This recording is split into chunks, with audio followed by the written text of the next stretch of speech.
Hello all, welcome back to my channel Chandana Divakar blogs. ఎలా ఉన్నారు? అందరూ బాగున్నారా? నేనైతే చాలా బాగున్నాను. మీరు కూడా బాగున్నారని అనుకుంటున్నాను.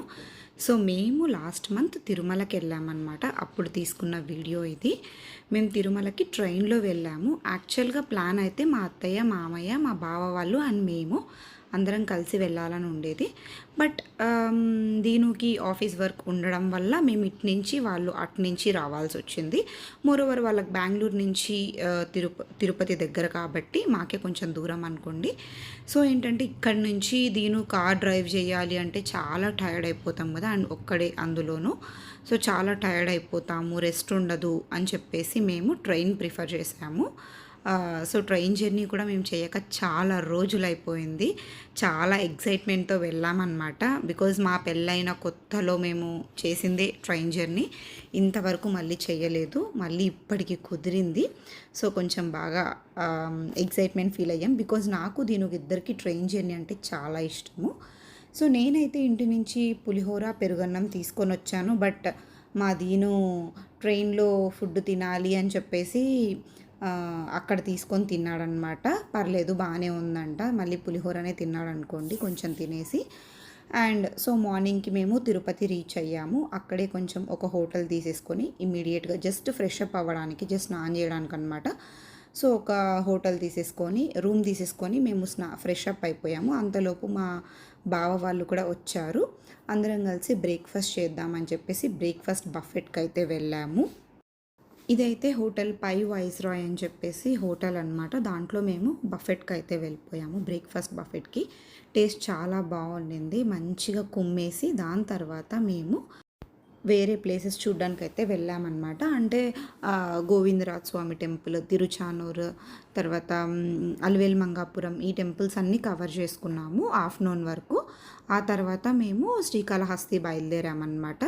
ఈ టెంపుల్స్ అన్నిట్లో నేను వీడియో అయితే తీయలేదు. బికాజ్ మీకు తెలిసిందే కదా, చాలామందికి తెలిసే ఉంటుంది ఆబ్వియస్గా. తిరుపతిలో టెంపుల్స్లో వీడియో అలో ఉండదు. సో అందుకే నేను ఎక్కడా షూట్ చేయలేదన్నమాట. ఈ విగ్రహం వచ్చేసి మనకు హోటల్ బయటనే ఉండింది. చాలా బాగా అనిపించింది. సో ఈ వెంకటేశ్వర స్వామి విగ్రహం దగ్గర కొన్ని ఫొటోస్ అండ్ వీడియోస్ తీసుకొని మేము ఇంకా మా జర్నీ అన్నది స్టార్ట్ చేసామన్నమాట.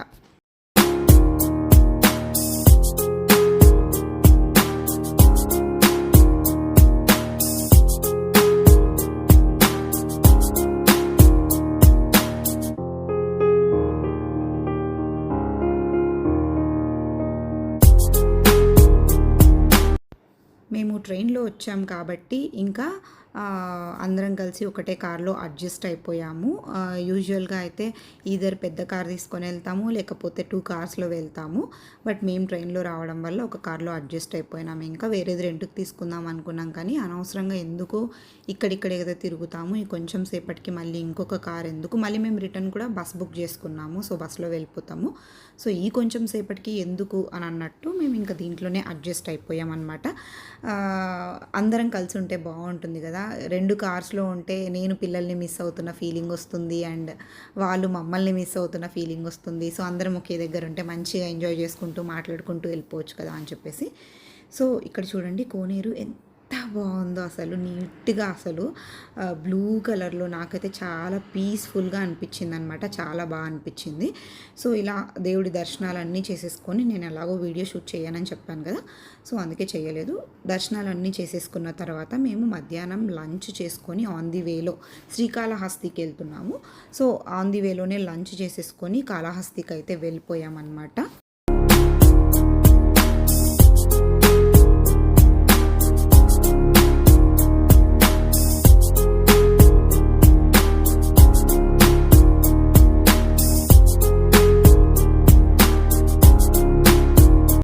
సో మేము ఆఫ్టర్నూన్ 3 o'clockకి అలా శ్రీకాళహస్తి చేరుకున్నాము. అక్కడ రూమ్ చెక్ ఇన్ అయిపోయి మేము ఫ్రెష్ అప్ అయిపోయాము. కొంచెం రిలాక్స్ అయ్యామనుకోండి, ఒక 1 hour అలాగా. ఒక 1 hour అలా రిలాక్స్ అయిపోయి ఫ్రెష్ అప్ అయిపోయి ఇంకా మేము శ్రీకాళహస్తి టెంపుల్కి అయితే బయలుదేరాము. ఇక్కడ సన్సెట్ చూడండి ఎంత బాగుందో అసలు. శ్రీకాళహస్తిలో దర్శనం కూడా చాలా అంటే చాలా బాగా జరిగింది. మేము దీపారాధన సేవకి వెళ్ళామన్నమాట. సో 300 రూపీస్ ఏమో టికెట్ పర్ పర్సన్. దర్శనం మంచిగా దేవుడిని ఆ దీపాల మధ్యలో నుంచి చూడొచ్చు. మేము అసలు ఎక్స్పెక్ట్ చేయలేదు. మేము నార్మల్గా వెళ్ళాము, అక్కడ అడిగారనమాట దీపారాధన నడుస్తుంది ఇప్పుడు 5 to 6, 6 to 7 ఏదో ఉంటుంది.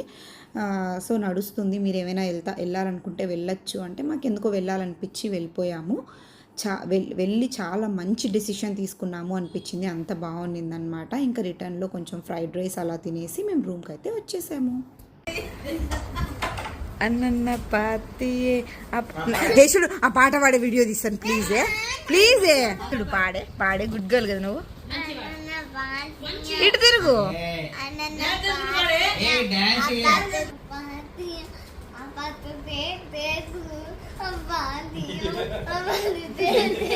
ఉన్నానా నువ్వు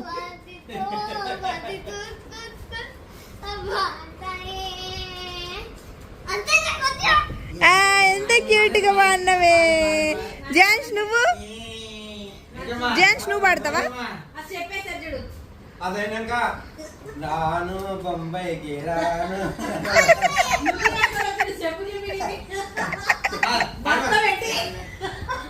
కాఫీ సర్వ్ చేస్తున్నా నేను.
సో మేము దర్శనం అయిపోయి డిన్నర్ చేసుకొని రూమ్కి అయితే వచ్చేసాము. తర్వాత కొంచెం ఫ్యామిలీ టైం అయితే స్పెండ్ చేసామన్నమాట.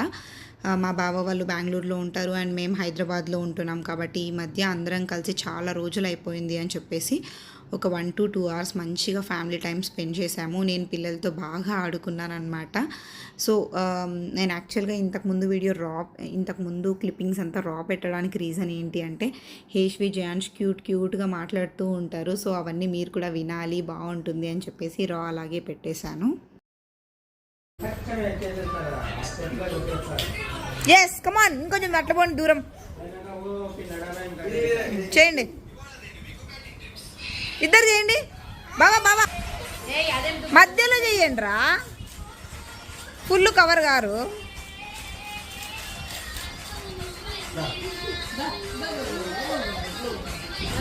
ఏషమ్మా అటు ఓండి, ఇంకా మంచిగా కనిపిస్తుంది, ఇంకొంచెం వెనక్కి. చూసారు కదా, మేము పిల్లలతో అయితే ఇలా మంచిగా ఆడుకొని తర్వాత మా రూమ్కి అయితే మేము వచ్చేసాము. వచ్చిన తర్వాత పడుకుందాము అని అనుకొని ఊరికే అలా విండో ఓపెన్ చేసి చూస్తే వ్యూ అయితే ఎంత బాగుందో మీరే చూడండి. మా బాల్కనీ వ్యూ చూపిస్తాను చూడండి, ఎంత బాగుందో. నైట్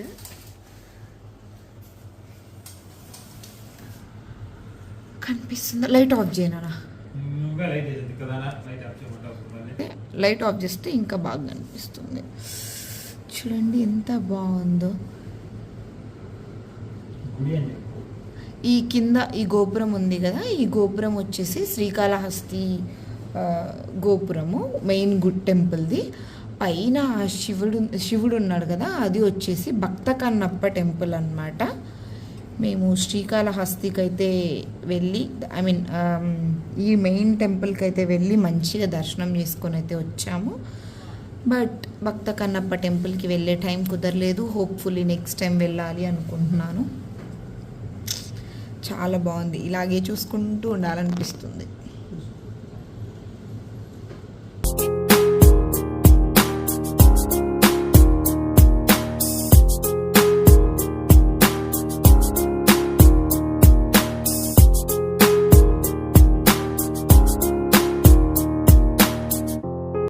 సో ఇది వచ్చేసి నెక్స్ట్ డే మార్నింగ్ అనమాట. నెక్స్ట్ డే మార్నింగ్ రూమ్స్లో ఫ్రెష్ అప్ అయిపోయి తర్వాత మేము బ్రేక్ఫాస్ట్ ఇంకా కాఫీ తాగేసి నెక్స్ట్ డెస్టినేషన్కి అయితే వెళ్తున్నాము. అది ఏంటి అంటే గుడిమల్లం.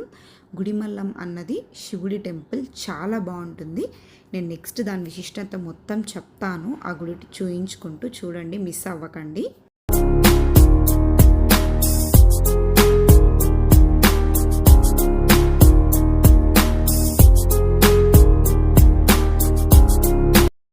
ఇదే అన్నమాట నేను చెప్పిన టెంపుల్. ఇది వచ్చేసి గుడిమల్లం అనే ఊరిలో శ్రీ పరశురామేశ్వర ఆలయము. దీని విశిష్టత విషయానికి వస్తే ఇది 2000 సంవత్సరాల ముందు కట్టిన టెంపుల్ అన్నమాట. అంతకు ముందు విగ్రహం ఇది యాక్చువల్గా. సో ఈ లింగం విశిష్టత ఏంటి అంటే ఇక్కడ శివుడు పురుషాంగంతో ఉంటాడు. మామూలుగా మనకు శివలింగం ఉంటుంది కదా, ఇక్కడ మనిషి రూపంలో, అందులోనూ పురుషాంగంతో ఉంటుంది. తర్వాత ఈ టెంపుల్ వచ్చేసరికి మనకిది తిరుపతి నుంచి 25 కిలోమీటర్స్ దూరంలో ఉంటుంది. ఇక్కడ మనకు త్రిమూర్తులు దర్శనమిస్తారు అన్నది విశిష్టత. బ్రహ్మ, విష్ణు, మహేశ్వరులు. అది ఎలా అన్నది చెప్తాను వినండి. పరశురాముడు తన తల్లిని చంపి శాప విమోచనం కొరకై ఈ గుడికి వచ్చి శివుణ్ణి రోజు పూజిస్తూ ఉంటాడనమాట. సో అలా పూజించేటప్పుడు పక్కనే ఒక కొలను ఉంటుంది. ఆ కొలనులో రోజు ఒక తామర పువ్వు పూస్తుంది. సో ఆ తామర పువ్వు తీసుకొని వచ్చి రోజు శివుడికి పూజ చేసేవాడు. ఇది చూసిన బ్రహ్మ రోజు పరశురాముడు పూజ చేస్తున్నాడు కదా, ఒకరోజు నేను కూడా పూజ చేస్తాను శివుడికి ఆ తామర పువ్వుతో అని చెప్పేసి పరశురాముడు కంటే ముందే పూజ చేస్తాడు బ్రహ్మ. అలా పూజ చేసిన తర్వాత పరశురాముడు ఆ కొలంలో పువ్వు లేకపోవడం చూసి మళ్ళా గుడి దగ్గరికి వచ్చి గుడిలో దేవుడి దగ్గర ఆ పువ్వుని చూసి బ్రహ్మను అడుగుతాడు, ఎవరు నా పూజ చేశారు, పువ్వు తీసుకొని వచ్చి ఎవరు, నేను చేయాల్సిన పూజ ఎవరు చేశారు అని చెప్పి అడిగితే బ్రహ్మ సరైన ఆన్సర్ ఇవ్వకపోవడంతో పరశురాముడికి డౌట్ వచ్చి ఇద్దరూ కలిసి 14 సంవత్సరాలు యుద్ధం చేసుకుంటారన్నమాట. అప్పుడు వాళ్ళు చాలా బలంగా ఉండేవాళ్ళు, అందులోనూ దేవుళ్ళు కాబట్టి ఆ యుద్ధానికి భూమి ఒక 4 అంగుళాలు కిందికి దిగుతుంది అన్నమాట. అందుకే ఈ గుడి కొంచెం కిందికి ఉంటుంది, మన భూమి కంటే కూడా ఇంకొంచెం కిందికి ఉంటుంది, ఒక 4 అడుగులు. అందుకే ఈ టెంపుల్కి గుడిపల్లెం అనే పేరు ఉండింది. అది కాస్త కాలక్రమేణా గుడిమల్లంగా మారిందనమాట. సో వీళ్ళు ఇలా యుద్ధం చేసుకుంటూ ఉంటే అప్పుడు శివుడు వచ్చి వీళ్ళ యుద్ధాన్ని ఆపి వీళ్ళిద్దరికీ రాజీ చేస్తారనమాట. రాజీ చేసి మన ముగ్గురం ఒకటే అని చెప్పి ముగ్గురు కలిసి అక్కడ కొలువై ఉన్నారు అన్నది విశిష్టత.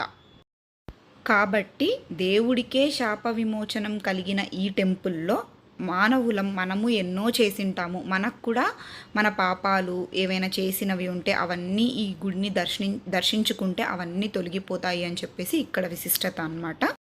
ఈ గుడిలో ఇలాంటి విశిష్టతలు చాలా ఉన్నాయన్నమాట. అందులో ఇంకొకటి ఏంటి అంటే సంవత్సరంలో ఒక్కసారి దేవుడి మీద, గర్భగుడిలో ఉన్న దేవుడి విగ్రహం మీద సూర్యకిరణాలు పడతాయంట. అది ఇక్కడి నుంచే పడతాయి, ఇక్కడ ఉంది చూసారా, దీంట్లో నుంచే పడతాయి అన్నమాట. అది కూడా ఎప్పుడంటే ఉత్తరాయణం నుంచి దక్షిణాయనంకి మారినప్పుడు 1 గంటను 2 గంటలు ఆ టైంలో మాత్రమే ఆ సూర్యకిరణాలు పడతాయంట దేవుడి మీద.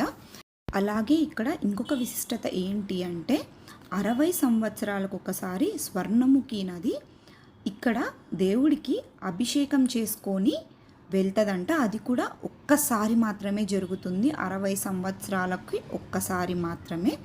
కింద ఒక స్వరంగ మార్గం ఉంది దేవుడికి డైరెక్ట్గా వాటర్ రావడానికి. సో ఆ స్వరంగ మార్గం నుంచి వాటర్ వచ్చి ఆ శివయ్యకి అభిషేకం చేసుకొని మళ్ళీ ఆ రోజే రిటర్న్ వెళ్ళిపోతాయంట. అది కూడా ఒక విశిష్టత అన్నమాట ఈ టెంపుల్లో. నాకు తెలిసిన ఇన్ఫర్మేషన్ నేను చెప్పాను. ఒకవేళ ఈ వీడియో చూసిన వాళ్ళకి ఇంకా ఏదైనా తెలుసుంటే నేనేమైనా పొరపాటున తప్పు చెప్పింటే మ్యాక్సిమం నేను తెలుసుకొని చెప్పాను. పొరపాటున ఏమైనా తప్పు చెప్పింటే దయచేసి నన్ను క్షమించండి. నాకు తెలిసింది మాత్రమే నేను చెప్పాను. అండ్ ఇంకొకటి ఏంటంటే, ఈ గుడిలో దర్శనం చేసుకున్నట్టయితే పెళ్ళి కాని వాళ్ళకు త్వరగా పెళ్ళవుతుంది, పిల్లలు కలగని వాళ్ళకు త్వరగా పిల్లలు కలుగుతారు అని చెప్పి కూడా అంటారు. చాలా మంచి టెంపుల్ అనమాట. ఈసారి మీరు తిరుపతికి వెళ్ళినప్పుడు అస్సలు మిస్ అవ్వకండి. డెఫినెట్గా ఈ టెంపుల్ని విజిట్ చేయండి. సో మేమైతే మంచిగా దర్శనం చేసుకొని రిటర్న్ అయితే బయలుదేరామండి. ఇక్కడ మంచిగా బయట ఆవులు ఉంటే వాటికి గడ్డి పెట్టామన్నమాట మేము. సో అలా మేము ఇంకా ఆఫ్టర్నూన్ అయిపోయింది ఈ గుడిలోనే మాకు. ఆఫ్టర్నూన్ ఇంకా మేము బయటనే లంచ్ చేసేసుకొని మేము తిరుపతికి అయితే చేరుకున్నాము. తిరుపతిలో ఫ్రెష్ అప్ అయిపోయి ఈవినింగ్ మాకు 4 o'clockకి దర్శనం అనమాట. సో మేము కిందనే రూమ్ బుక్ చేసుకున్నాం తిరుపతిలో. అక్కడి నుంచి ఒకేసారి రెడీ అయిపోయి తిరుమలకి దర్శనానికి అయితే వెళ్తున్నాం మేము. పైకి వెళ్ళిన తర్వాత నేను ఎక్కువ వీడియో అయితే షూట్ చేయలేదు. ఎందుకు అంటే యాక్చువల్గా దర్శనంకి హడావిడిగా వెళ్ళిపోయాము. రిటర్న్ వచ్చిన తర్వాత టైం ఉంటుందిలే, మేము మంచిగా కొంచెం ఫొటోస్ వీడియోస్ తీసుకుందాము అని చెప్పి వెళ్ళాము. లాస్ట్ మంత్ కదా మేము వెళ్ళింది, ఫుల్ టు సమ్మర్ కాబట్టి అది చాలా అంటే చాలా క్రౌడ్ ఉంది. మాకు 300 రూపీస్ దర్శనమే 5 hours పట్టింది. లిటరలీ మేము అనుకున్న దానికంటే చాలా ఎక్కువసేపే పట్టింది. మేము ఇంతవరకు 5 hours 300 రూపీస్ దర్శనంలో ఉండిందే లేదు. ఇదే ఫస్ట్ టైం అనమాట అంత టైం తీసుకునేది. సో ఇంకా చాలా హడావిడిగా మళ్ళీ తిరుపతికి వచ్చేసి మేము మళ్ళీ నైట్ బస్ బుక్ చేసుకున్నాము. ట్రైన్ మాకు టైమింగ్స్ దొరకలేదని చెప్పి రిటర్న్ బస్ బుక్ చేసుకున్నాము. సో ఇంకా మళ్ళీ బస్ని క్యాచ్ చేయడానికే మాకు చాలా హడావిడి అయిపోయింది. అందుకే ఇక్కడితో నేను కొంచెం వీడియో ఎండ్ చేసేస్తున్నాను. తర్వాత వీడియో ఎక్కువ షూట్ చేయలేదు, బికాజ్ చాలా హడావిడిగా అయిపోయిందనమాట మాకు. బట్ హడావిడి అయినప్పటికీ, లాస్ట్లో కొంచెం హడావిడి అయినప్పటికీ మాకు దర్శనం కానివ్వండి, ఈ ట్రిప్ మొత్తం చాలా బాగా జరిగింది. అన్ని గుళ్ళల్లో దర్శనాలు చాలా బాగా జరిగాయి. శ్రీకాళహస్తి కానివ్వండి, గుడిమల్లం, తర్వాత తిరుపతి కూడా 5 hours వెయిట్ చేసినప్పటికీ లాస్ట్లో ఆ వెంకటేశ్వర స్వామిని చూసినప్పుడు ఆ తృప్తి నేను ఎప్పటికీ మర్చిపోలేనమాట. అందులోనూ ఆ రోజు ఏంటో కానీ మామూలుగా తోస్తూ ఉంటారు కదా, వెళ్ళండి వెళ్ళండి అని చెప్పేసి. ఆ రోజు మరి మేము 5 hours వెయిట్ చేసినందుకో ఏమో కానీ ఒక కొంచెం సేపు అలాగే నిలబడి చూసామన్నమాట ఆ వెంకటేశ్వర స్వామిని. చాలా హ్యాపీ అనిపించింది. చాలా హ్యాపీగా మేము ఇంటికి అయితే తిరిగి వచ్చాము. ఐ హోప్ ఈ వీడియో మీకు నచ్చిందని అనుకుంటున్నాను. ఈ వీడియో కనుక మీకు నచ్చినట్టయితే ప్లీజ్ లైక్ చేయండి, షేర్ చేయండి, కామెంట్ చేయండి. అండ్ ఇంతవరకు ఎవరైనా సరే మన ఛానల్ని సబ్స్క్రైబ్ చేసుకోకపోతే డెఫినెట్గా సబ్స్క్రైబ్ చేసుకోండి. పక్కనే ఉన్న బెల్ ఐకాన్ ప్రెస్ చేసినట్టయితే నా నెక్స్ట్ వీడియో యొక్క నోటిఫికేషన్స్ మీ వరకు వచ్చేస్తాయి. See you in next video. Bye.